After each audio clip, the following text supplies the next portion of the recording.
আজকে আমাদের বাংলাদেশ জাতীয়তাবাদী দল বিএনপির ভারপ্রাপ্ত চেয়ারম্যান জনাব তারেক রহমান সাহেবের সভাপতিত্বে বাংলাদেশ জাতীয়তাবাদী দলের জাতীয় স্থায়ী কমিটির জরুরি সভায় নিম্নে বর্ণিত প্রস্তাব গৃহীত হয়েছে, যেটা আমি আপনাদের সামনে পাঠ করে শোনাচ্ছি।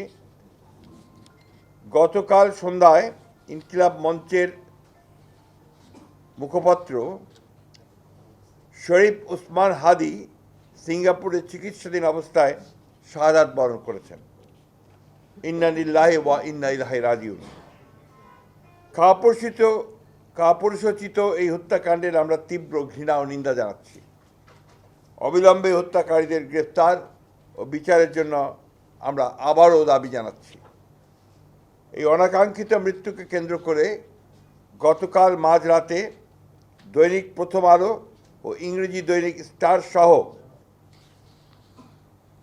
আরও কয়েকটি প্রতিষ্ঠানে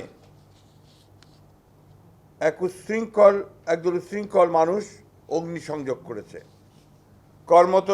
কর্মরত সাংবাদিকদের জীবন মৃত্যু ঝুঁকির মধ্যে ঠেলে দিয়েছে।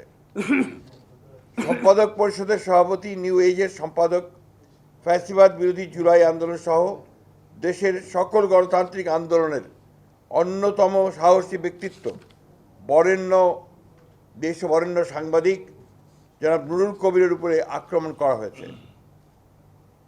ছায়ানট সহ আরও কয়েকটি সাংস্কৃতিক প্রতিষ্ঠানে হামলা করা হয়েছে এবং আজ উদীচীতেও হামলা করা হয়েছে এবং অগ্নিসংযোগ করা হয়েছে। এবং গতকাল খুলনা ও ভারতের হাইকমিশনের কার্যালয় বাসভবনে হামলা করা হয়েছে। চট্টগ্রামে ধানমন্ডির 32 নম্বরে আবার অগ্নিসংযোগ করা হয়েছে। ইন্দিরা গান্ধী কালচারাল সেন্টার ভাঙচুর, অগ্নিসংযোগ করা হয়েছে। উত্তরাতে 32টি দোকান ভাঙচুর ও আওয়ামী লীগ নেতার বাড়িতে অগ্নিসংযোগ করা হয়েছে। এবং সবচেয়ে মারাত্মক, ধর্ম অবমাননার অভিযোগ এনে ময়মনসিংহে এক হিন্দু যুবককে গাছে ঝুলিয়ে পিটিয়ে হত্যা করা হয়েছে, আগুন দিয়েছে। চট্টগ্রামের মহিউদ্দিন চৌধুরীর বাসায় আবার অগ্নিসংযোগ করা হয়েছে, ভাঙচুর করা হয়েছে। বীর বাহাদুরের বাড়িতে চট্টগ্রামে অগ্নিসংযোগ করা হয়েছে। রাজশাহীতে ডেইলি স্টার প্রথম আলোর কার্যালয়ে ভাঙচুর করা হয়েছে। আমি নিউ এজের সম্পাদক নুরুল কবিরের কথা আগেই বলেছি। আমরা এই ঘৃণ্য ঘটনাবলীর তীব্র নিন্দা জানাচ্ছি ও ঘৃণা প্রকাশ করছি।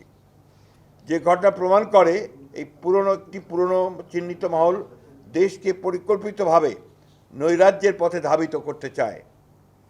অনেক রক্তের বিনিময়ে অর্জিত আমাদের ভোটাধিকার তথা গণতান্ত্রিক অধিকারকে তারা নস্যাৎ করে দিয়ে দেশে ফ্যাসিবাদের একটি নতুন সংস্করণ তৈরি করতে চাচ্ছে। সরকারের নাকের ডগাতেই তারা এই তৎপরতা চালিয়ে যাচ্ছে। জনগণ মনে করছে যে সরকারের ভূমিকা সন্তোষজনক নয়, ফলে দেশ বিদেশে সরকার তথা দেশের ভাবমূর্তি ক্ষুণ্ণ হয়ে চলেছে।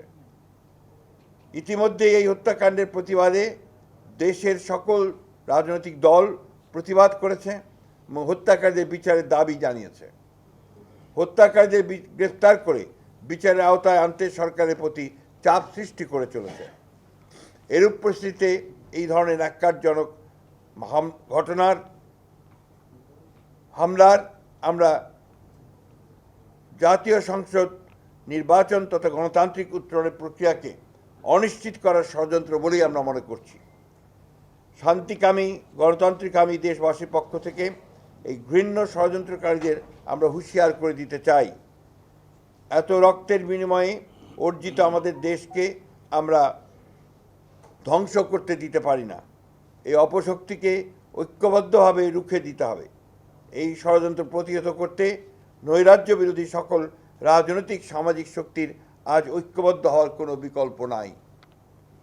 যে ঐক্যের মাধ্যমে আমরা ফ্যাসিবাদের পতন ঘটিয়েছি এবং অন্তর্বর্তীকালীন সরকার ও জাতীয় নির্বাচন আদায় করেছি, তারই ধারাবাহিকতাতে আমরা সকল দেশপ্রেমিক শক্তিকে আজ আবারও ঐক্যবদ্ধ হওয়ার আহ্বান জানাচ্ছি। ধন্যবাদ।